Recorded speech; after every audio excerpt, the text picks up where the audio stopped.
Cool. So, for you guys who don't know me, I've been doing startups for about 15 years, and I've worked in a number of different environments, from like hedge funds to Google to tech startups.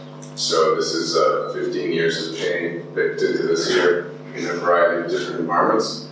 Hopefully helping those of you who are growing with engineering teams with more than 10 people be able to avoid the chaos and despair that often befalls us with teams of that size. So first is what makes an awesome culture. I think I've thought about this for many, many years, and it really boils down to just these three things. Number one, a mission. So do something like meaningful, impactful, actually useful to customers and users, and that has to be able to translate into a goal, like a realizable goal. Winning. You have to have measurable progress against the goals and actually be winning. There's no such thing as a happy team that isn't winning, actually. And then growth. You have to have personalized career trajectory mapped out for you with your manager. If you can very easily see the goal that you have to hit to win, and you can see progress towards the goal, and you can see growth in your own career, everyone on the team is going to be happy. These are the three most important things. And then distributed ownership. So it's not enough to just have one big high-level goal. People need to be able to see their own work and how that ties up to the goal, right? So I'm going to show you this example of a thing I call a goal tree, and that helps like with this organizational mapping. And basically what this ends up with is you have these teams which are empowered, they have the business context, they know the goal that they need to achieve, and they basically have some freedom to work within there so that they can attack the goal in the best possible way at the level of their team. They're not just like sort of taking the next task off the queue like worker bees, like we'll talk about in a little bit, which oftentimes comes with the Scrum culture. And then the management is protecting this kind of team once they have these goals and agenda, like they're not being called all the time into meetings when they need to be coding and stuff, right? Because that will again just disempower them. It feels like they don't own and control their own time. So you have to create space for focus. And then there's a cadence of feedback, iteration, accountability. You can't just set a goal and never check in on it, or like many corporations do, set a quarterly KPI and then check in again at the end of the quarter. You'll never achieve those KPIs. You need to like constantly look at it and iterate. It's very likely that you just set a course and it's just correct, and then you end achieving your goals 3 months later. In fact, I've never even seen that happen once. This is a really cool book. I highly encourage everyone to read. It's called The 4 Disciplines of Execution. Like any book written with the B School folks, obviously it's like 400 pages and there should be 4 pages. So you don't actually have to read the whole thing if you don't want to. I'm going to tell you the whole shtick right here. Focus. This is basically have these big goals, have a big, clear, measurable goal for the company overall. That this is like the thing that makes you win. And then decompose this into lead measures. That means like if the overall goal is like, hey, make $100 million in revenue this year, then like other things will drive that goal. The number of new customers that you sign up, or the number of POCs that you win, given some conversion rate to the customers. Those are lead measures, things that will drive the end goal, which is probably revenue. Because you can't, if you're an engineer sitting there hacking, right? It's not like, ooh, this line of code is going to increase revenue by such and such. You kind of look at a reverse engineer. And then keeping a compelling scoreboard, like, you basically have these goals, these measures, and you're tracking them all the time every week. And the cadence of accountability is just simply having that meeting to check in on them. So like when you're planning in this kind of a model, it's not as simple as just what's our velocity, let's bring some tickets in kind of stuff. But you're actually asking yourselves the important questions. Are we working on the most important stuff to achieve this business goal? This week, should we throw all this stuff away because we've realized that we should be working on something else to achieve that goal? You don't just keep blindly marching. So this cadence of accountability is key because it's how you steer. So this tool, so let's talk about a tool, the goal tree tool. Very simple. It's simply just a tree of goals, hence the name, goal tree. So basically, you got up here a company. This is an example from one of our real companies. And I've mildly obfuscated the numbers, but they're kind of right. So This is a product that is for big banks, so they have a whole bunch of analysts within these banks screening people's customers for risk because they don't want to do business with terrorists and bad Russian oligarchs and stuff like this. So they're screening these guys because they don't want them in the bank. And it takes a lot of time. You're going through news articles and stuff very manually, and one of the products that we have is basically massively reducing the time it takes to do this risk screening. And so our top-level goal of how we win in the marketplace is to cut that time so that we're 60% more efficient. So we're doubling the efficiency compared to the competitive products on the market, and we are saying we think that's enough to win us 3 new customers by that date. Important thing that comes from the 40X book, that it's kind of a silly thing, but it somehow blew my mind, is that a proper goal has to have X to Y by when. Like, that's the format. You have to state where it is today, state where it's going to be, and state the time when it's going to change to that number. And it's like, may seem silly, but it's extremely important. The time is obviously very important. You can't have some unbounded time to work on the goal. And it's also crucial that you explicitly state where the number is today, which many people don't do. You might even be wrong, you might not be baselining it correctly. With this, you can look at this goal, it's extremely explicit. You can say, I'm trying to double efficiency, I'm trying to be 60 more efficient, set for the competition. Like, it's everything about it is clear. If I go to the product and edge, how does this map? Okay, so they're just trying to own that time savings. And they're trying to not have a loss and recall because they are concerned that the customer can't miss risk, right? So yes, we want to make it more efficient, but they can't miss risk. This is like a constraint. So they're expressing a constraint. And then, and if you have a bigger team, we'll talk about this in a little bit when you have sub-teams and so on, right? So let's say this is a team of 20 people. And there are some different sub-teams within there. So these are examples of the goals that a couple of sub-teams would have. This one here is trying to make it go faster by increasing the performance of the system to reduce the throughput bottleneck. This group over here is trying to reduce the number of content, the number of hits that are coming back from the search queries. It's trying to cut the hits in half we have like a pair of people down here within this sub-team that are trying to attack the ID matcher, and they want to cut its false positive matches from 40 to 20%. Over here, you've got maybe a single engineer who's trying to attack this query problem with a pretty aggressive speed up. So if I'm down here, if I'm an engineer, I can follow on how my impact hits the business, right? So it's super empowering because I can really see what I'm trying to do. I'm not told by management to take a task off the queue. I'm empowered to go after something with a clear chain of, What is loss and recall? Oh, sorry, I forgot there's not a machine learning on the instrument bed. So recall is like, the precision and recall are just standard measures in classification. Precision means like, given that I've shown you a bunch of stuff, how much of it is the right stuff? And recall is, of all the stuff I could have found that was correct, how much of it did I find? So recall means like, when I say without loss and recall, it means I want to get rid of like twice as much noise, but I don't want to get rid of any risky guys that, I don't want to miss some Russian oligarch because I filtered it out, right? Okay, cool. Awesome. Distributed ownership empowers teams. Remember, we're on the context of this goal tree. So why does this empower teams?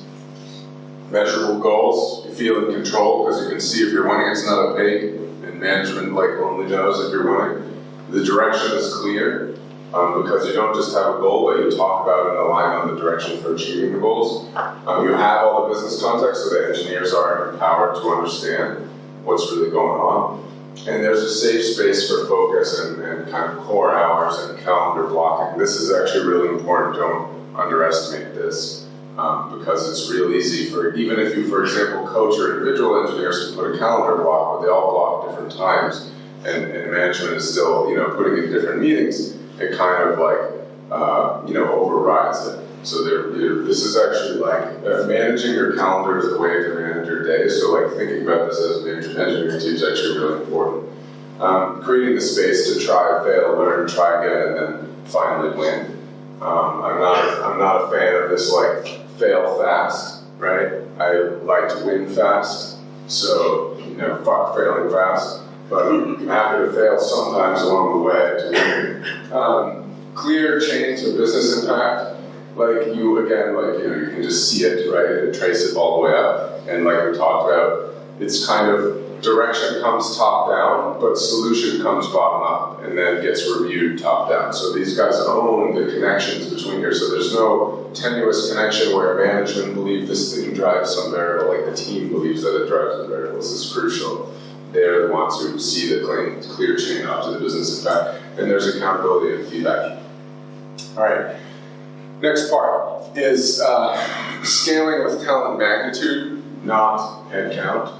I just actually tweeted this out today from a conversation earlier that reminded me of how often this happens with startups, especially. People start feeling like you show growth by growing the team, right? But you show growth by growing revenue. The headcount should never be a KPI. So what does it mean to scale with talent magnitude, not with headcount? Like, what's it mean if we go into more detail? So the ending pattern, like I said, is you hire too fast, you set headcount targets. The recruiting department kind of has headcount targets instead of talent level targets. So the better thing to measure is like, what's my talent magnitude per euro burned every month, right? If I have 10 people and I have 100 people, but the 10 people are each as good as 20 people, and the 10 people can cost the same as 100, but that's actually a much better team, it's a much better investment. This is very counterintuitive for many people to kind of wrestle with. But when you move away from this headcount-based way of thinking, you start to think a lot more about like, what's the overall talent that I'm bringing to the game, and I want that pool to be as big as possible. And you start to look more for outliers and the thing that is basically the highest impact for the lowest cost. So ironically, many people that don't understand engineering very well, they don't want to have the really senior people because they're more expensive, but those are actually like the cheapest people on the market. It's like by far the best bargain. I can't believe that the whole world still hasn't figured this out. I even tell people this openly and they still don't do it. But it's the best bargain in the game. Who doesn't want the person who's 20x as good? It only costs me 2 or 3 times more. This is like a no-brainer, right? So I don't know why people don't get that. And then the way you measure this is kind of the velocity to business value and the quality of core IP, right? So it's not just like the story point velocity. You should track the velocity against your business metric is going faster because the team is like tackling the more important stuff faster. It's not just only about speed of story points or things like this, right? And then the core IP, why is this important? Because this is the core of the business, and you have to be able to accumulate your core IP over time. If this is really crappy, you're setting yourself up for a long-term failure. It's fine to have technical debt around the edges, as I'll talk about in a little bit, but you can't have technical debt all over the place with your core IP. And by the way, the core IP is obviously the thing that's most directly generating all the revenue. So raise the bar as you scale, don't lower it. Many times it's easy to dilute as you grow, have a few strong folks and start hiring a ton of junior folks. It's a myth that lowering the bar is inevitable. You can fight the inertia. There are many companies that can scale without massively scaling headcount. The favorite example of mine that I love to point to is the WhatsApp story, right? It's a $20 billion acquisition in like 5 years, built by about 20 or 25 Erlang engineers. Like that's really badass. That's an example of scaling with talent, not with headcount. You create a sense of pride in defense of the core strengths, right? The team should be hard to get in. It should be easy to get in. So that the team feels like they're defending the quality bar as you scale. And I think this is really important. It really allows the team to feel a sense of camaraderie and always welcome the next person in. There's never a cynicism about the next person in because it's not management stepping on the gas and making you hire people you don't want to hire and stuff. and periodically review the interviews, the culture fit, etc., make them harder, make them more aligned to your work. We just did a total overhaul rather, of all our interviews in the past month or so. We've been working on it. And yeah, it's just making it harder, making it more practical, finding out some ways where maybe we weren't testing the right things over the years. So you're evolving it and you're making it even more difficult and more aligned with what you need over time, not less. The other key piece of talent is balance. Senior, mid, and junior people on the team, and this kind of growth engine where you're able to bring in junior people and grow them up to mid and senior level people. An example ratio, just to give you guys a sense of how this stuff is structured, is 1:3:6. So you have a senior person, 3 mid-level people, and 6 junior people, where obviously the 3 are kind of like the seniors leading overall. The 3 are working on that seniors team, and each of the mid-level has a couple of junior people. These mid-level folks, this sub-team leaders or something as I usually will call them, these are actually really the key. This is the top secret thing that people usually miss. You hear a lot of talk about senior people, junior people, but the mid-level ones are actually where the magic is at. And that's because that's what allows you to really properly do the distributed ownership down at the leaf nodes, right? Because you have the individual engineer, and if you then just have a really senior engineer, there's a big gap. Now the senior engineer is responsible for massive amounts of oversight and work decomposition. There would be the second pair of eyes on reviewing everything. It's not good. If you can have these few people, and they can really, the tech lead or this more senior person can really empower them. So you have a sub-team lead who's dealing with the project stuff, you have a tech lead who's dealing with the technical leadership and the code reviews and so on, and then you have these folks that are able to break down their own work and help to mentor and challenge and break down the work for another couple of junior folks. It massively lightens the load on the engineering managers and the tech leads and the sub-team leads, and it really helps everybody to grow. Because now the junior people are growing, the sub-team leads are growing because they're being forced to grow as leaders to grow these junior people, right?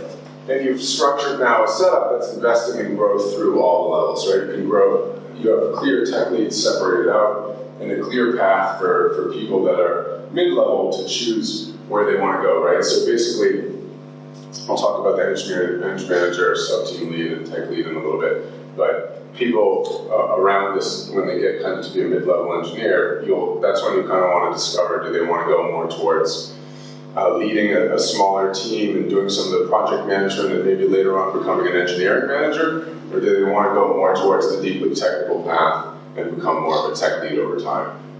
And so you're really doing a lot of that discovery and helping people go towards their growth path with those mid-level people as well. It's really a lot of where the magic happens. Okay, so this is about good culture. Some of my opinions about building a good and sustainable engineering culture that can scale. Now let's talk about how teams fall apart. Why it happens.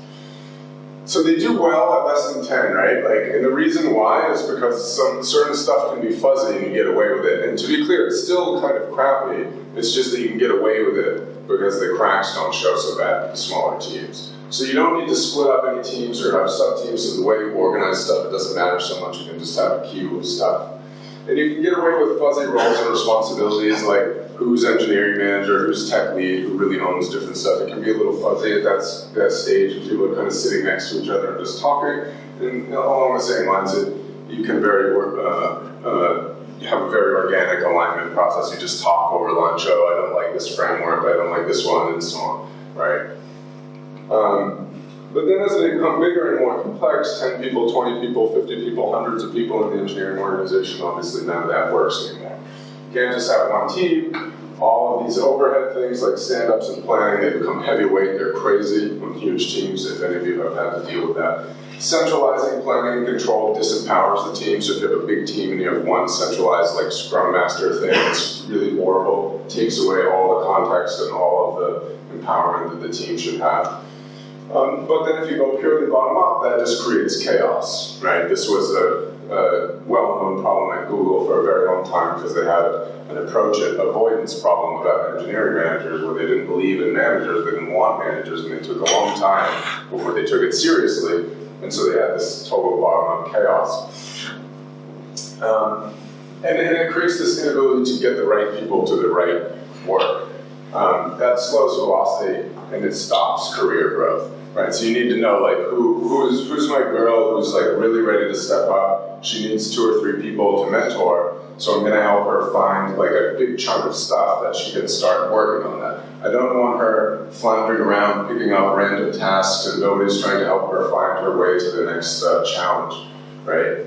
It's really important to do that stuff carefully. That's how you keep your best people engaged.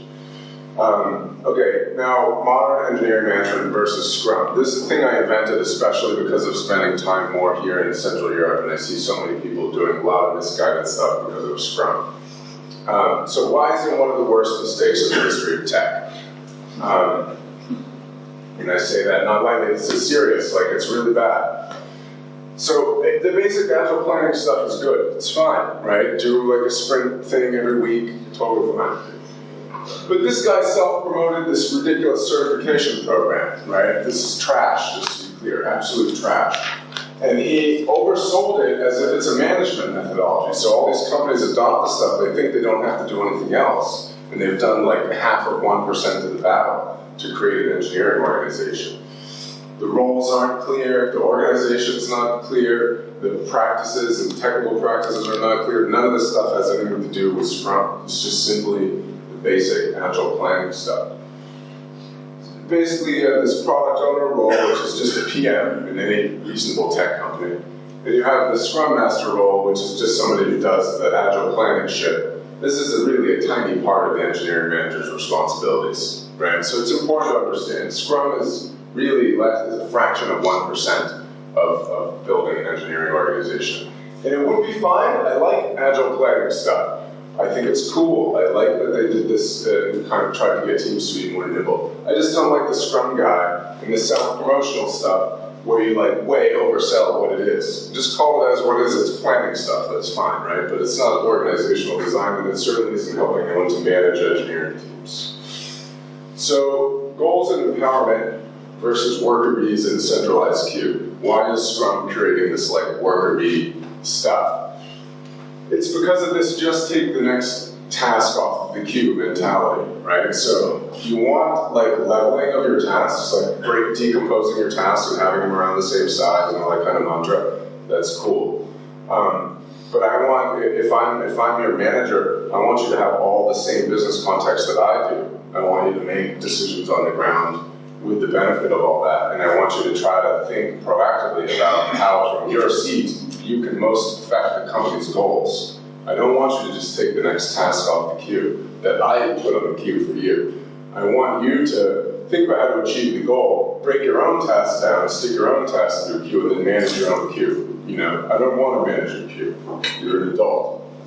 So, right? It's like you shouldn't have to do this stuff. And then it disconnects from the business goal, right? Like this stuff, you have to remember, all this Agile and Scrum stuff is developed by these big consulting shops, right? They're body shops. They don't have incredible people. They don't have any specialization, right? So what if you have a big complicated machine learning system that's doing drug discovery? Can anyone just like take the next task off the queue? What if you're like a JavaScript guy and you're working on some tooling for like a pharmacologist and you want to you know, like start all of a sudden working on the machine learning task, like you can't do this, right? So you have to like have a different model if you're going to do harder stuff and have specialized skills and really good people. You need to empower them. You need to take the scaffolding, but recognize it as the scaffolding. It's not the building. This agile planning stuff is just scaffolding. And then use this goal tree and the 40X kind of approach, like I mentioned earlier, to empower the teams to think for themselves and to have the business context. It doesn't mean that you can't do the basic weekly planning stuff. It just means that that's not how to direct the team. It's just scaffolding, just keep the work organized. The key role of the modern engineering manager, this is a really important one, I think, here in Central Europe. It's not well understood, or even maybe doesn't exist in most places. So historically, there's like tech leads, there's engineering managers, and there's a tech lead manager role. So going back, you had tech has been learning over the decades from like initially Hewlett-Packard, and then Intel, and then Microsoft, and then Google, and then Facebook, and there's these like kind of top tier tech companies over the decades which have progressively learned from the management practices of the former generation and keep iterating, right? And somewhere around the time of Google, people started to really reject the like the heavy top-based way of doing tech management. So architects, right, that became out of fashion. We killed architects, and you never will see an architect at a good company anymore. It's not considered a legitimate role. You wouldn't see, like the tech lead manager thing came at Google, and they were like, we don't need managers, right? We have tech lead managers, and sort of, I think that was the pendulum swinging a little bit too far to the other side, where they just like cut off like leadership entirely and tried to make it like a bit too bottom up. And then I think where the real like modern engineering manager era came in was like kind of Facebook onwards, maybe 2010 or so onwards. So it's like relatively new. And this is basically saying, listen, let's have a very clear separation between a tech lead and an engineering manager. And the tech lead is going to own all of the code reviews and design practices and all this stuff. And the engineering manager is going to own running the team, owning the team's KPIs, and doing all the people management and career development stuff. And we're going to separate those two things. Because the person who's the strongest technical person on the team, who usually gets promoted up to these management roles, tends to be a very lousy manager. Right? And you also don't want a really good people manager who's great at developing their team, but then they're trying to dictate all the technical practices to the team, and they're kind of post-technical, and they're not doing the code base every day. These two things really need to be split. I think it's clearly a best practice at this point. I think doing a different structure is borderline irresponsible almost. So this is kind of like the key thing at the bottom, right, is that when the engineering manager owns the planning, they own the queue, they own like facilitating the different people to get to the right work, then they can own winning and they can own the career growth and they can dually optimize. And this is really the key, right? When you have a great engineering manager, they're always making the team win and moving them to the highest impact stuff, while at the same time making everyone grow and challenging them and very carefully like moving them to the work that they need to grow. This is why when you have an awesome manager, like the team just does so well and everybody's really happy. Did you have a question? Yeah, go ahead. You said that engineering manager is primarily like focused on the people. People and execution. People and execution. Yeah, so they own the process of execution. They own those KPIs for the team overall. If the PM comes and says, "I want to do all this stuff," then the engineering manager says, okay, that's fine, but I control like what we do every week because I own the overall results and I'm the one signing my engineers up to commit to all this work. So you guys get to tell me stuff you'd like to have, but I'm actually in control. That's the engineering manager. This separation of technical lead and engineering managers understands the actual product. Both. What do you mean by understands the product? Well, for example, in Scrum, there's a role of product. That's the PM, that's a different person, yeah. This is just about the engineering roles, yeah. So a product manager is definitely needed. But then I don't understand how engineering manager can commit to they own the delivery, which to me is pretty much, they must understand the product that's being delivered. Yeah, they're deeply involved with the PM. Yeah, the engineering manager and PM work together very, very closely. Yeah. Then how is it engineering managers' responsibility, which that I don't. I think you may be struggling with so in Scrum you have this product owner and you have this Scrum master, right? And the product owner is proxying for like a proper product manager. Right, and good tech companies don't have Scrum product owners; they have proper product managers. And then that leaves all the organization of everything, and the planning, and the ownership of the delivery, and the control of what engineers go where, and what you commit to when, and so many other things, dealing with the client-facing work that's technical and so on. This is all owned by the engineering manager. So they literally own execution. The product manager owns going out of the company and looking at the market and doing all the research and bringing all that data into the team, Right? So I think when like people that have done all the Scrum stuff and they haven't seen a dedicated product manager and engineering manager before, usually this product owner like is way too much running the team and dictating the direction to the engineers and like controlling the stuff. And it just creates a lot of conflated responsibilities because they're way down there managing execution. I want that person out in the field learning about the market, testing competitive products and benchmarking those and all this kind of stuff. You want the product person out in the market, bringing that back into the team. And then the engineering manager is working with that person and getting it into the engineering team. So it's really about pushing everything out, further out into the market. So the PM is like way more in the market in this model. They're not down in there like really managing the team and writing story tickets and stuff. They don't do any of that in this model. Yeah, PMs don't write like user stories and stuff like that in this model. Modern tech lead. Design and code reviews. This stuff is probably more straightforward and not surprising to everyone, right? But one thing that might be different is that equal level of orthogonal power to the engineering manager. So they can put up their hand and say, guys, I know that we want to commit this to the customer, but here's the thing, I'm really worried because, you know, we've all signed up for this goal to like, you know, cut this efficiency and double the efficiency in the next 3 months. We think we want to hit this goal in the next month. My worry is we're taking on this technical debt in this one key part of the system. I don't think we can do it. I think we should push back what we said we were going to do this month because I think it puts a much more important goal at risk by taking on this technical debt.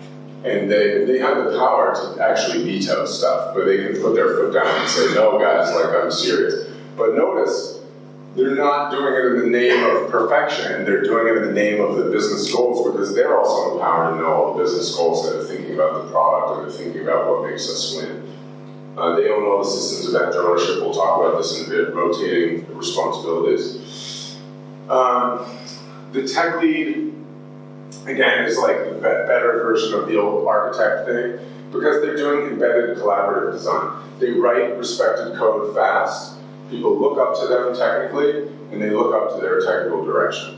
They don't always write code and stuff. They can do it. They sometimes dive in on the really hard problems with the team, but they're incredibly respected at the code level.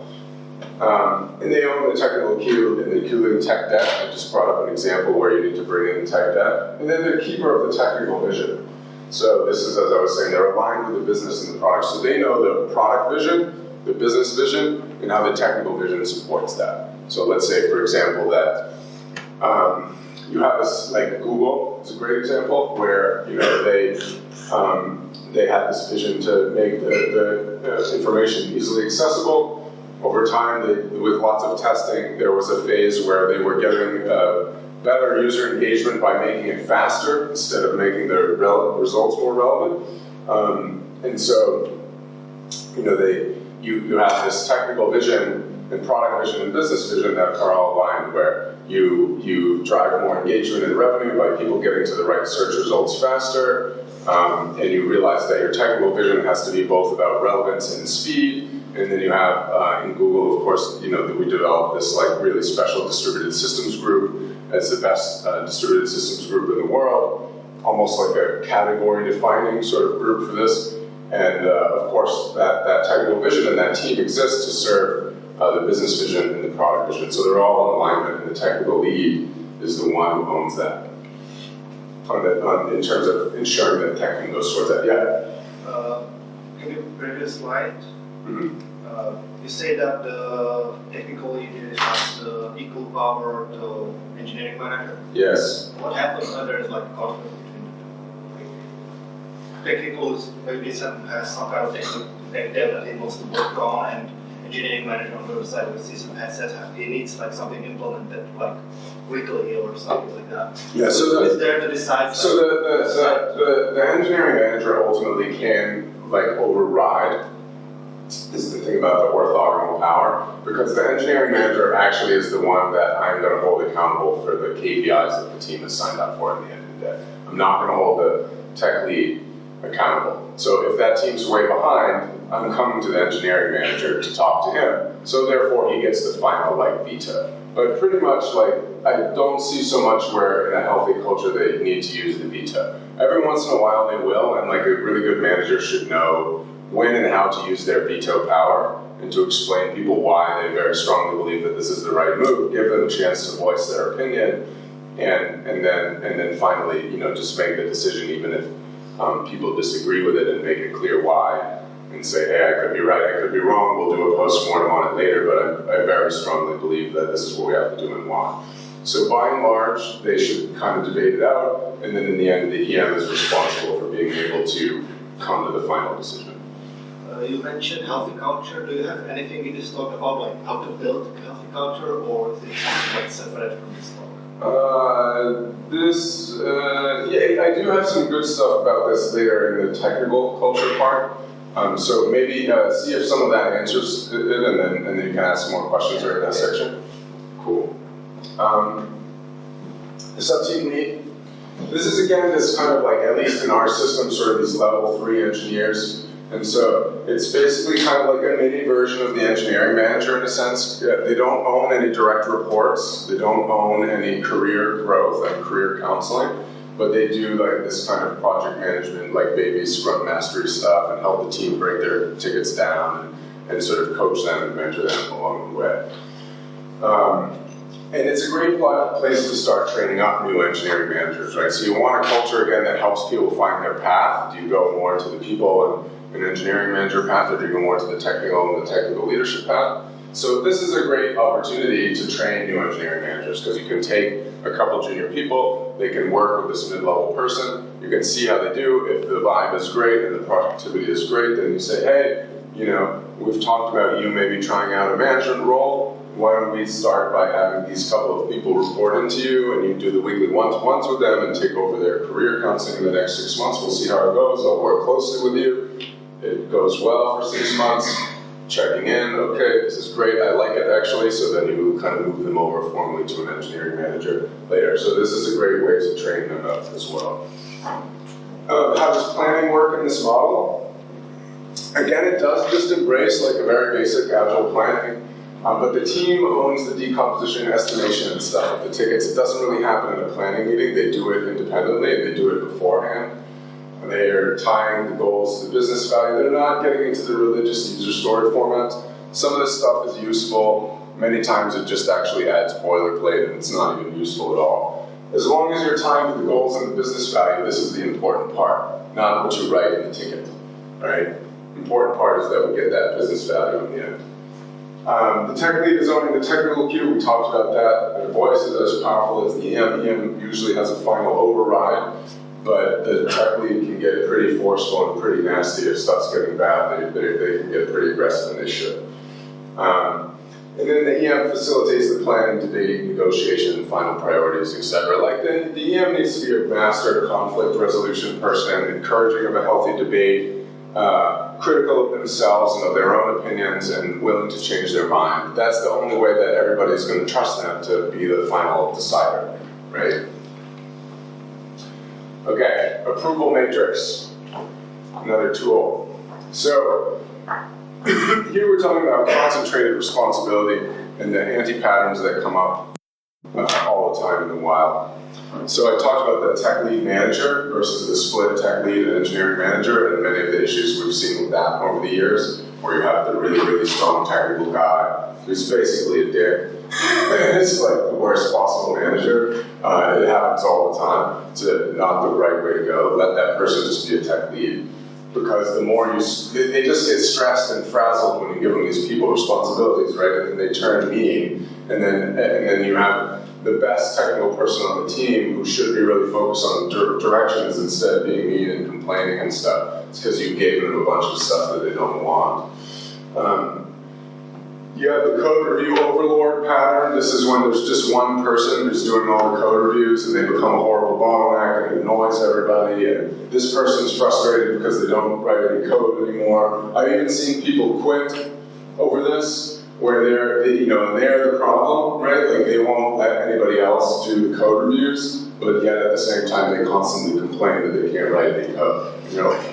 I know how to fix this, man. Like, you gotta let go of the reins, right? You can't have it both ways. And then I've seen people tweak out and have a meltdown and quit. But just because they find it so confusing to figure out how to start rotating that. You have the bug fixer. This is the same situation. Only one person kind of is constantly fixing all the bugs, and they know more and more of these weird idiosyncrasies about the system, and so everybody else just like, okay, just let this guy fix it. And then, of course, before too long, this person is also miserable and ready to quit as well. And then you have component owners. This is the classic like code siloing, right? Where you have I also call this sometimes clubbing the code and dragging it back to your cave. So you're like, and like anytime anyone tries to come into your component, it's like, this is your cathedral and done it in a certain way. It's really bad. And it creates indecipherable code because you don't have other eyes on it, and it's just like everything about it is bad, and you're the only person who can do bugs in there. I've seen people try to organize code reviews around this so that only one person is reviewing the code in here. It's really bad. It leads to different style and programming paradigms all over the place in different components. Deploy and infra is another one where you have this paradigm of the whole team is just utterly incompetent about production, and you just have like the one or two people who actually understand what's going on and how stuff runs, and this is really bad. So we'll talk about how do we get away from this now. So the approval matrix.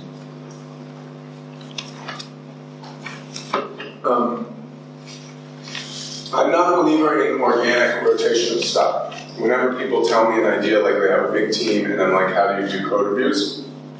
And it's like, well, we just, push it out and like we find who's available and stuff. No, that's bullshit. You're not doing that. Basically, that ends up with the paradigm of the one-person code reviewer or the two people at code reviewing, right? It doesn't work. I'm a big believer in like strict round robin, like with automation and everything. Use like Git hooks and stuff, and it just keeps on cycling around and going to the next person. You have to have core approvers that are training other approvers for doing this. There's like two lines, right? So you have like some tech leads initially that establish the code review standards. They're doing the code reviews, but there's always a first line code reviewer, so like it's rotating around the team in general. And then there's second line code reviewer, which are the tech leads. And the tech leads are in the process of doing this. They're training that first line code reviewer. And they're eventually training them up to be an independent code reviewer, and then ultimately even a code review approver. So they can, other people can shadow them, and then they can later on approve other code reviewers. This thing works for all rotating responsibilities. It's like such a simple thing. I would love to see more people do it because it really is, it creates a great vibe and health in the team. For design reviews, code reviews, releases, fixing bugs, doing interviews, doing client interactions and stuff with sales, everything. It really works for everything. Simple examples, it's just a spreadsheet. Your team is on the rows, and the columns is like the stages that you go through in this approval process, right? So, Yurka has to come and shadow me first. So I'm going to do the review. He's not going to comment on it. He's just going to shadow me and watch me. I might have him come pair with me and say, oh, this is rubbish right here. I'm going to say, oh, this is actually nice. We like to see people do it this way. I'm going to comment and just say that I thought it was well done. And then after that, we're going to pair. Now I care about Yurka's opinion too, right? At first I actually didn't care about his opinion. And it's fine, right? We can be blunt about this. It's like, I don't want to hear your opinion, I just want you to watch. Now I want to hear your opinion, I want you to actively debate me, and then I get a sense that you're engaged, you know what's going on. Okay, now I want you to review, and then I'm going to review your review, right? I'm not going to do the code review myself as a second pair of eyes. You're going to review it, and then you're going to come to me and I'm going to review your code review. You missed this is a horrible comment over here, I realize what you're trying to say, but you really need to be explicit about it, let's make it more precise. I'm going to coach you how to be a good code reviewer. Bottom one is the same thing for phone screens. Any questions about that before I go on? It's a cool, really simple thing you should totally try. Awesome. And you can set up with like GitHub really easily if you're on there, right? There's different tools. One of our engineers was looking earlier. There's like all kinds of different stuff that people are doing. So play around with different tools and see if you can automate some of this stuff. So design reviews and code reviews. I am a big believer in what I call technical aggressiveness, so, but applied practically, right? So you want to build maximum business value very fast. You want to know where the core IP, the core value is of the system. And I want to make that very good, very valuable, very effective at generating new value. I want it to be clean, I want it to be elegant, I want to be able to modify it and add to it, I want to be able to build new prototypes quickly. I want to be very aggressive about making this really awesome. Over here, around the edges, like, I'm cool with some strategic depth, right? Like if I have a config page in a web app, and it's almost never used, you know, that's where I don't mind if things are a little jank. You know, like I'm not going to come in and try to make it perfect. But if there's jank in the core, around the core IP, you've got to be aggressively fixed at all times. It can't really be allowed to live on. In general, I like to not have a lot of debt lingering around at all, really. But it's kind of like, you know, you can know where you're optimizing for velocity and like distance from the core. Like let's say, for example, you have this config page I mentioned. I might not even be clear that this config page will be alive in a couple months from now because there's like a redesign coming and we all hate the config page and it needs to be redone. It might not even be there. And so, of course, I'm not going to go refactor it because I might just kill it entirely. So you're being thoughtful and practical about this kind of stuff. Design reviews.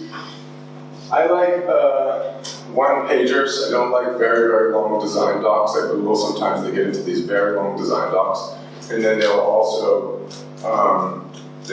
go through these like many rounds of comments and analysis paralysis and this kind of design by committee approach.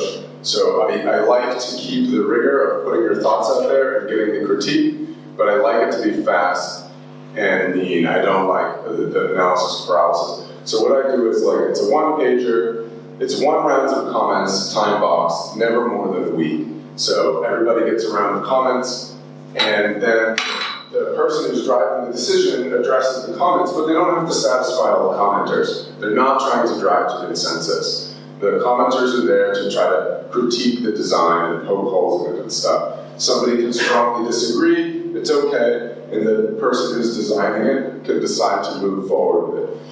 In the end, the tech lead is going to have the final sign-off. They're there to not impose what they believe is the right design decision in all cases. They're there to allow for some freedom and to stop technical risk. So if they see a decision that they believe to be truly a poor decision and it's obvious that there's a way better solution, that's when they override and they say, listen, I think you really needed to listen to the team here. It's very clear to all of us that this other solution is better. And you need you to like step back and come back to me with something that looks like that.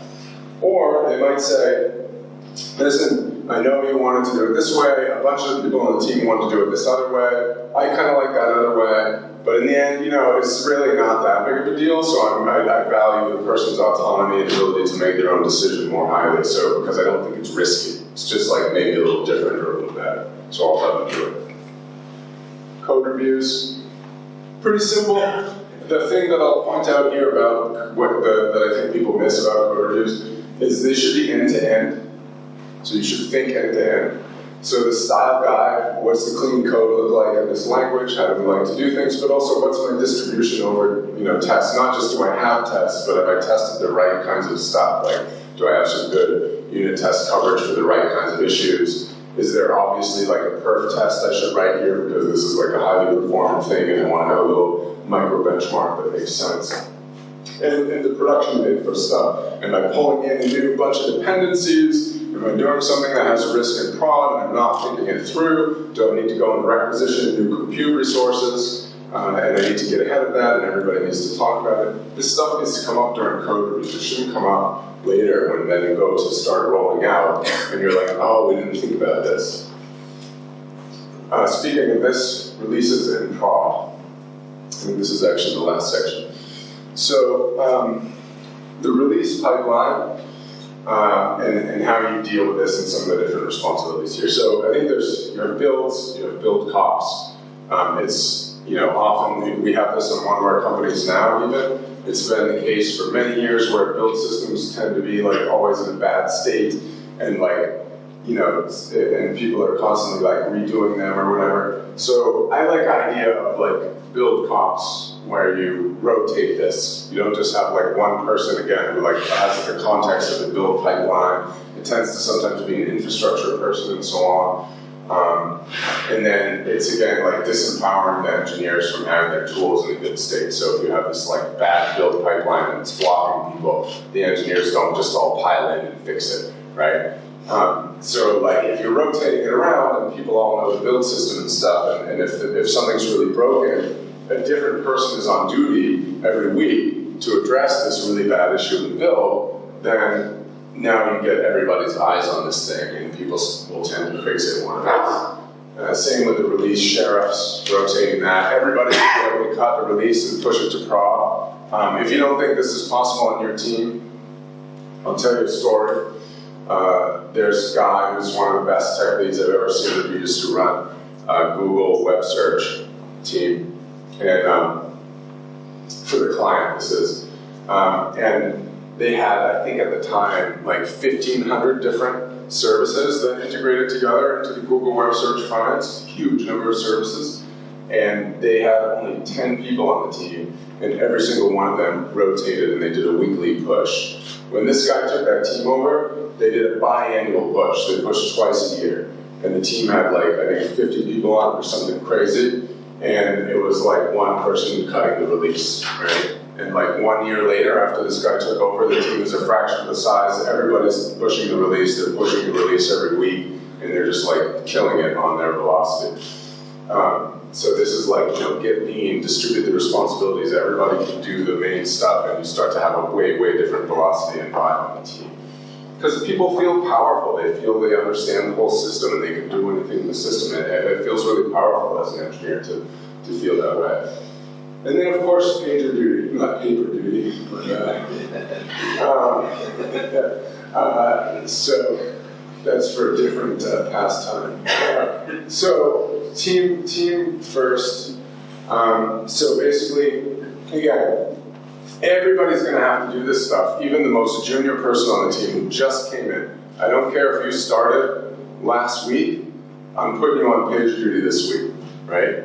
And of course, if you get paged, you're not going to really know much about what's going on, right? So we don't leave you there, and you're the only one on call, and everybody else is like up in the house, right? There's always the core second line, so you're going to have one of these core senior people who's, and they're not a fool. They know that if somebody who just came out of school and they've written like 20 lines of code in the code base, they know that they're not going to figure anything out when the pager goes up, but they're going to let them get stressed out and like try to figure stuff out and feel the heat, right? And share the burden, right? And then they try to figure it out, right? And then they'll get them on a call, like get on a Google Hangout with me, and I'm going to screen share and debug, right? And then they watch like the senior person debug it and stuff. But you force them to try it first on their own. And sometimes people will surprise you. And this person comes out of nowhere and they've already fixed it. And they're like, oh yeah, by the way, I was the Linux admin for my like CS department back in undergrad. Oh, sweet, I didn't know that. Maybe you can take my job and I can just relax. And then design for monitoring. So everybody, again, when everybody thinks about prod, everybody thinks about how their shit's going to fail in prod and how to monitor and debug it in prod. And this is a thing of beauty, because then you don't have horrible stack traces, no visibility, no logs, no nothing, and you're just like spelunking around in SSH and with a big complex production system. It's not where you want to be. You want the team to all think about how to do nice, robust monitoring, and also not pollute the code with monitoring, but make it sort of like a higher order thing, so you're just programming out all your functions and coming and wrapping them later and monitoring in some way in a config when you're thinking about how you're going to execute the code. All right, this is it. Distributed ownership scales, and it makes people happy.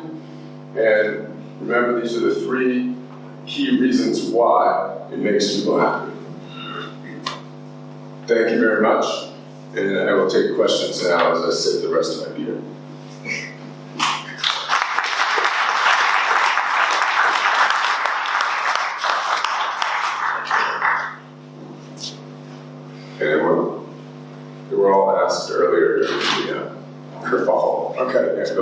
So, When I used to work in corporate, they used all this project management and Scrum for one important reason: to be predictable, to know where the team is going, how long does it take, etc. On your model, I kind of miss this thing of being predictable of its delivery. How do you really measure this?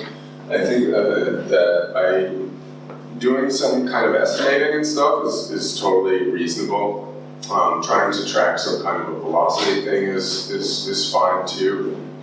What I've found over the years, which I like and I think is the simplest and most robust thing to do personally, is I try to teach people to break stuff down to all being like roughly the same size. I don't like stuff that's one day. And so if that's the case, then on average stuff will be like around roughly the same size. And this really like changes things because then it's real trivial, right? Just count how many things you can do. So I think that, frankly, the Scrum community in particular has gone like into a state of utter false precision with this whole velocity stuff, and it just doesn't fucking work, right? People are doing like, let me just double it, right? Like this is a joke, right? So it's like, yeah, we're gonna do this high precision velocity estimation, but then I'm actually just gonna like cut my capacity in half with what I put in the sprint. It's like, come on, dude, this is nonsense. Just like make this stuff around the same size, and it's a rough guess of what you can get done in the next week. I think we have to embrace uncertainty. Like, these things are fuzzy. And then the other thing we have to embrace in software is deadlines. They're just there. Like, you have to work back from deadlines, right? So the real truth is that there are deadlines of when stuff's going to get shipped, and depending on the industry you're in, this is like really fierce. You know, if it's Google or Facebook, you can kind of like keep rolling stuff out or whatever. If you're doing hardware or healthcare or something else, like there's legit deadlines and you cannot screw it up. And it's like such a massive amount of dependencies downstream from that drop time that you just have to nail the drop time. And so then what other stuff has to move? Scope has to move. Maybe quality even sometimes can move a little bit in certain areas. But you've got to move these other parameters because the data can't move. And that's actually the reality a lot of the times in software. And this is the thing that, you know, the agile planning with the trains model, which I like, it's like you just keep going and the ship gets on the next train, and if it's not done, it goes on the following train. So this is generally the right cadence of operation, but this doesn't acknowledge the real life consideration that you do have these hard and fast drop dates, and you need to work back from those. So I think this stuff is important to like try to estimate and have some sense of capacity, but I think it's easy to get into false precision. And it's also naive to think that that's the only thing you can do, right? Because oftentimes you have a deadline and you're sort of working backwards from that. And it's more about, you're just pushing to get as much in as you can and then constantly triaging and risk managing and calling up the client and saying, hey, I really don't think I can get this done without risking quality. You know, I can't get you a buggy thing, like I've got to push this back or else this feature's got to come later. You know, and then I'm proactively triaging with the client.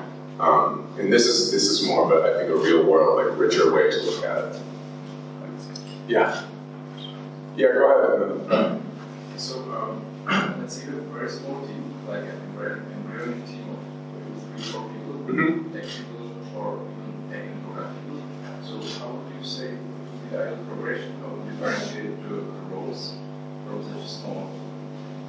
Yeah, so if you have a really small team, just operate it like I was explaining with that sub-team structure earlier. So you just have somebody who's like a sort of the team lead that's doing the project management stuff, like a baby version of an engineering manager, and somebody else that's owning the technical stuff that's making sure, you know, the design, you know, the team is following design principles, you have a simple code review thing and process, and at that scale, those two could be the same person. You might just have 2 engineers, and I might be equivalent to the sub-team lead and the tech lead at the same time. Yeah. And then as you scale up, then the people hopefully pop up, you know, to these other levels. As much as you can, you want to train the people to grow with the company, because it ruins the culture when you keep hiring in everyone's boss, right? It just sends a message that I can't grow here, I just keep on getting new bosses, right? It's kind of like a video game. You always got to fight the next boss, right? Yeah. You talked about the team. Can you please talk about the organization structure of the company? Just you and the teams. Is there in the middle? Oh, sorry, you mean like the broader management structure outside of just product and image? Yeah, so I think generally in a really good tech company, and especially startups, you will see that the CEO will take the core functions as direct reports. So you'll have typically, like I'll have engineering and product and marketing and sales and so on reporting directly into me. And then at some point, as I have other key lieutenants in the company, like let's say I may have somebody who I can serve, that they can serve as a president or general manager or something like that.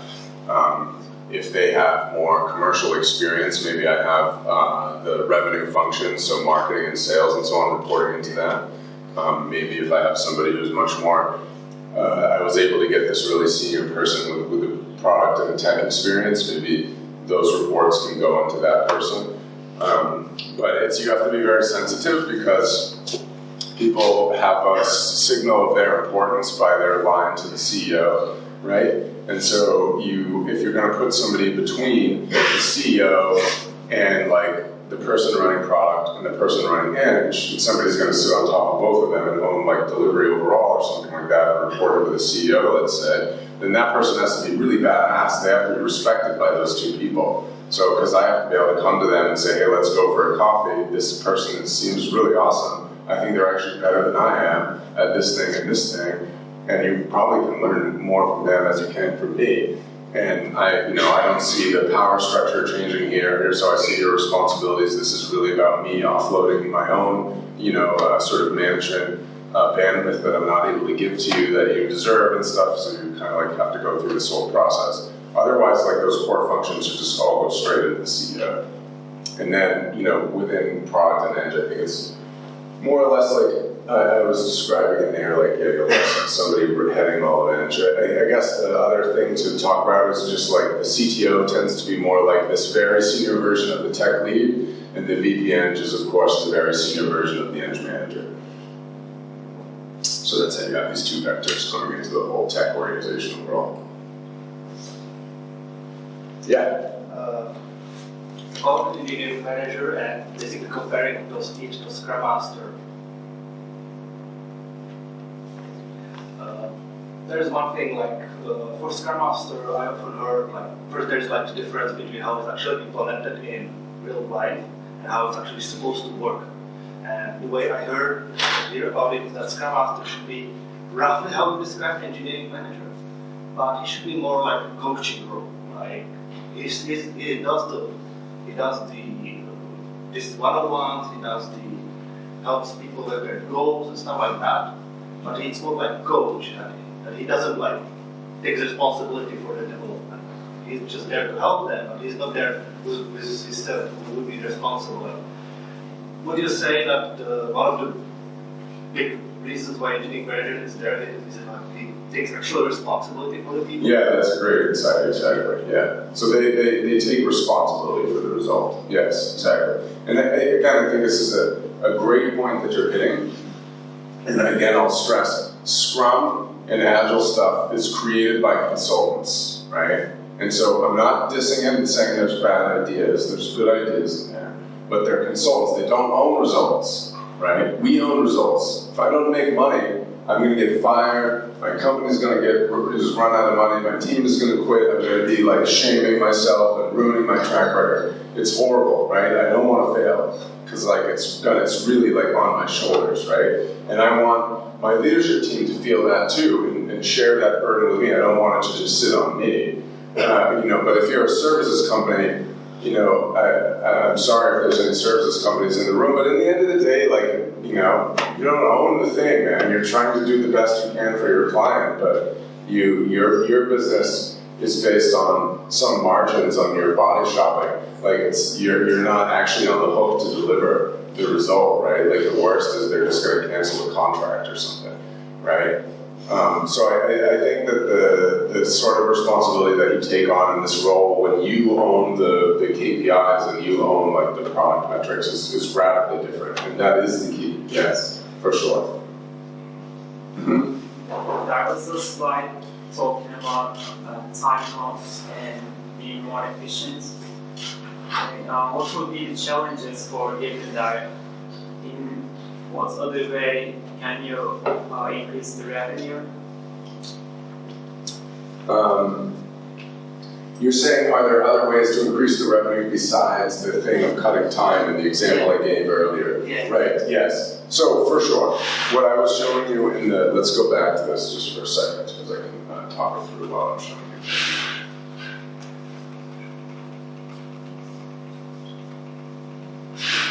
Cool. So, then I'm just showing one node down, right? Because I didn't want to pollute it, I wanted it to be simple. But yeah, you could imagine that like I split these out, so I just had the top level company goal was like move revenue from $5 million to $10 million, right? And then below that, I have the sales organization. And the sales organization needs to deliver like so many POCs because we know that we have a 50% conversion rate, and we know the average size of their contract, so we can back into their lead measure, which is how many POCs they get kicked off. And then we may on engineering, we may have two separate chunks here. It might be the case that we say, well, actually, there's two things that we need to do in order to deliver this revenue growth. One of them is to make sure that we are basically kicking everyone's butt when we do these technical bake-offs, right? If you test us against the competition, it's obvious that we're like way better, and we've defined way better by being 60% more efficient in this case. But it also could be the case that, let's say these POCs require a variety of different like customization or tweaks, right? So I come into all these different clients and they're running a POC, and I need, like kind of field engineers or some allocation of engineering time to prepare and make the POC a success. And so I might also set a goal about that. Like, let's say that we want to guarantee a 1-week turnaround time from when sales gives us a new client POC. We want to guarantee that we can kick it off within 1 week from that, right? And so it might be, okay, today, this is a bottleneck. It takes us 4 weeks to kick it off because of this thing and this thing and this thing. We know that that's going to block sales based on the throughput numbers that we've seen and the POCs that they need, so we're going to cut that from 4 weeks to 1 week, and that becomes another one of these, and then there's sub-teams underneath, right, and so on. So I'm just showing one node, but your intuition is correct that you would decompose and define those sub-teams based on how you map, like what are the biggest things you can do to increase revenue. If it's like speeding up the POCs and then the other one is driving efficiency, then I should have those two sub-teams. Yeah? I have an assumption about the way that you work. So I would like to lay down, and you can either say that it doesn't apply to, or try to answer that. Yeah. So I believe that, especially this slide, that there is one thing missing, and it's feedback that goes directly to the teams of your company, so that the company can alter the strategy based on the people that are in the trenches. Right. So does it like, if so? For sure. So. How do you make that work? Yeah, this is the cadence of accountability part. This is the last one. So this happens at the weekly planning. So I'm glad you asked this. Very important distinction between this and weekly Scrum kind of agile planning, right? Weekly Scrum agile planning is like, how many tickets can we do this week?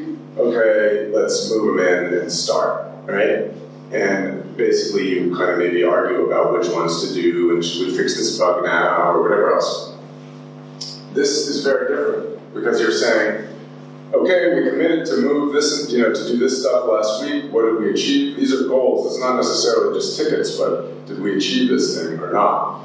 And it's like, well, actually, so let's go back here now to be concrete. And it's like, well, actually, it's, what sucks is that we cut ID match from 40 down to 30, right? So we're halfway to our target.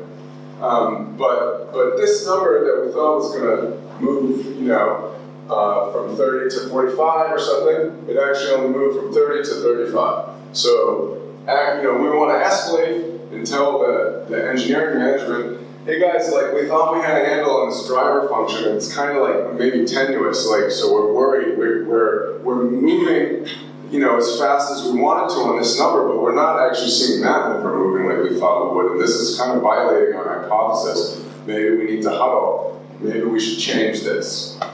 And so that weekly meeting is actually becoming very strategic, right? Because everybody has the business context, and so you're not talking about the story point crap, right? Again, because this stuff is scaffolding.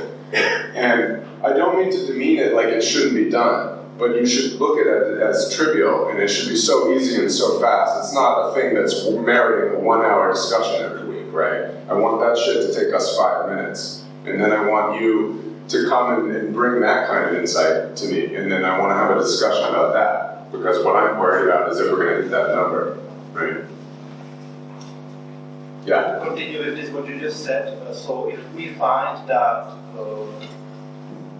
what we are doing doesn't really reflect in the higher up goal as much as we thought, like what's going to happen then? Are we going to change the goal, or are we going to change actually try harder to actually make it? Well, in this What should case, happen? yeah, in this case, it's a good question. So in this case, it's also like one of these nuanced kind of machine learning kind of things where, you know, we thought this part of the model was going to affect the overall results more than it really did, and it's not clear why that's not happening. And so I would say there's going to be a debug process, first of all, to try to understand, like, why isn't this relationship, you know, existing the way that we thought it would. So maybe we say, okay, you know what, listen, this could just be some small, like, statistical significance issue with the sample or whatever, so listen, you know, do it. You know, this time we're going to gather 3 times more labeled data. We're going to try to do another push and see if we can get it down to 20. And because we think we can do it in another week anyways, and we're not sure we believe this. Or we might say, this is a huge shock to us. We've made a huge change here that's clearly way better, and the overall impact is small. So this is like a massive reset. We need to totally change this goal, abandon this linkage of the ID match thing. We're wrong. Something is not working as we understood, and we're instead the debug process is going to be to zoom out and sort of do some more analytics here again and try to understand why we're not able to apply our time and get the impact we thought. So it's a very dynamic process, right? You work together and debate and discuss and debug, and then you can change goals up and down the stack. You can do different experiments to try to see why things aren't working the way you are, and then regroup again next week. Yeah. When you said that, I just don't see then, what's the point of the goals if there's really some kind of really easy way to actually go back and say, well, this goal, we thought of it wrong, let's change it. It feels to me like the whole point of the goal is that you set it once, and basically you're not going to change this goal, right? That's not the goal here. Well, if you said that the escalation is possible, you might find out that, and that's basically by escalation, I mean because they, I want to know even at the CEO level, because in the engineering managers want to know, right? So if one of my sub-team leads down here says, hey, I'm tackling this goal. I definitely think this relationship holds, where the amount of content feeding in, it appears to be the big thing. But somehow this ID match that we thought was going to cut down the amount of content is not cutting down the amount of content the way we thought. So I want you guys to know we're concerned that this what's called a lead measure in the 40x thing may not be the right lead measure. You're not changing the slash direction. This is based on the vision and the business direction. This is not going to change week to week, right? But this stuff could, because maybe you didn't. This is a learning and navigating uncertainty and sorting out how these small things drive the big thing. If you. Just so we're clear, right, if this works and all of these things are really mapped and they're really driving the numbers, you would just kick ass, right? Every company would just win, and you'd never be wrong. So it's not that easy. It's not magically getting all this right is a trivial thing and it's going to work, right? You should assume that this stuff is not so easy. And it's definitely a dynamic process down here at this lower level in the tree. So, sorry, go ahead. I see, yeah, there. So I have a question. Imagine that you have like one single product, one code base, but it starts to get complex because you start to solve a lot of problems customer needs with this product. So it kind of starts to be complex from domain knowledge and from technical knowledge. How do you organize product development around? So the first and most important thing is to understand what product vision is, and that like product vision is like a synthesis of the market need, right? Just like you would have a synthesis of the user need for the individual like use cases, right? Most people don't have a product vision, or their product vision sucks, and they just do what people ask them to do. And then you have what I call a Franken product, you know, like Frankenstein. It's like you have an arm over here and a leg hanging off the back, and it's like, and then like you don't actually have a product. You kind of have one of these like services businesses that's like leveraged up by some tech infrastructure, I would argue. Product is just like a repeatably saleable product. So you want to make sure first and foremost, do I have a clear product vision? Is it a synthesis of the market needs? And are all these use cases that I have aligned to that vision and to that overall market need? If not, maybe I should cut some of them out and that's a different product or something like that. So this is the number one danger, is that people are making Franken products and just doing what the users ask for instead of having a product vision and synthesizing the shit coming from the users with the overall market and all the different stakeholders in the market. This is like the magic that a great PM should do. Another thing you brought up is the domain expertise and technical expertise and stuff. So this is coming with the sub-teams and like making those full stack, right? So you always want these to be full stack. So you have product engineering, systems engineering, if you have some machine learning or deeper tech, or you have a bio guy, or you have a woman who comes from the insurance space or whatever, you want them to be like really integrated, so it's like full stack. And again, what happens is the gradient of knowledge, you know, blurs across the team. So the domain people will understand how the tech works, and the tech people will understand how the domain works, and they'll have like more pollination. So I would try to make it as full stack as it can, not just on the tech side, but on the domain side. So I think a lot of people, when they say full stack, they basically just mean like a JavaScript app with a web server. But when I say full stack, I mean the entire stack of the business. So infrastructure, to the server stuff, to the client, to sales and product and the domain experts, and that's really the full stack of the business, right? So I want the engineers to think about that. And so I want them to be embedded together in teams. You all look as if you want some food and beer, so we've got another about 45 minutes.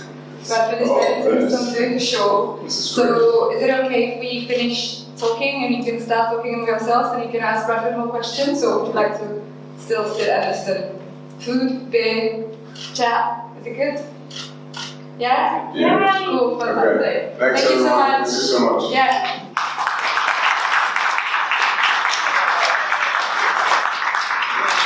No, that's great, that's great, that's great. Thank you.